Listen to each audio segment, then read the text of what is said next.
Darius, the Hand of Noxus. Darius and his brother Draven grew up as orphans in the port city of Basilic. Darius struggled to provide for them both, constantly fighting with gangs of older urchins and anyone else who threatened his little brother, even the city guard. Every day on the streets was a battle for survival, and Darius earned more scars by his 12th summer than some soldiers do in a lifetime. After Basilic was seized by the expanding Noxian Empire, the victorious commander Cyrus saw strength in these defiant brothers, and they found a home within the ranks of his war host. Over the years, they fought in many grueling campaigns of conquest, from one end of the known world to the other, as well as crushing a number of rebellions against the throne. Within the Empire, anyone could rise to power, no matter their birth, culture, or background, and none embraced this idea more fervently than Darius. From humble beginnings, he rose steadily through the ranks, always putting duty before all else, and garnering great respect for his aggression, discipline, and refusal to take a backward step. On the blood-soaked fields of Dalamore Plain, he even beheaded a Noxian general after the coward ordered a retreat. Roaring in defiance and hefting his bloodied axe overhead, Darius rallied the scattered warbands and won a great and unexpected victory against a far more numerous foe.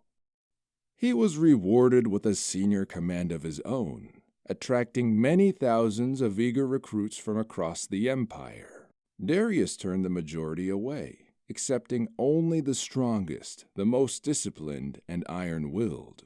Such was his fearsome notoriety, even in the lands beyond Noxus, that it was not uncommon for entire cities to surrender at the first sight of his banners. After a grinding victory against the cloud fortresses of the Varju, a proud warrior people who had resisted decades of Noxian aggression, Darius was named the Hand of Noxus by Emperor Borum Darkwill himself. Those who knew Darius best knew he craved neither power nor adulation. He wished merely to see Noxus triumph over all. So Darkwill ordered him and his war host far north, into the Freljord, to finally bring the barbarian tribes to heel. The campaign dragged on for years, ending in a bitter, icy stalemate. Darius narrowly survived assassination attempts, ambushes, and even capture by the vicious Winter's Claw. He was growing weary of endless wars of attrition and returned to Noxus to demand a reconciliation of the military. He marched his veterans into the capital, only to find that the Emperor was dead, killed in a coup led by Jericho Swain. The act had been supported by many allies, including Darius's own brother, Draven. This was a difficult position. As Hand, many of the noble houses would expect Darius to avenge Darkwill, but he had known and greatly respected the disgraced General Swain, and had spoken against his discharge after the botched offensive in Ionia some years earlier. The oaths of the Hand were to Noxus, not any particular ruler, and Swain was a man who spoke honestly of his new vision for the Empire. Darius realized this was a leader he was prepared to follow, but Swain had other ideas.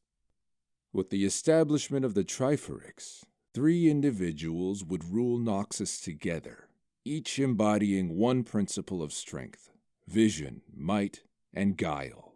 Darius gladly accepted his place on the council, and pledged to raise a new elite force, the Trifarian Legion, the most loyal and prestigious warriors the Empire could produce, and lead the armies of Noxus into a glorious new age of conquest.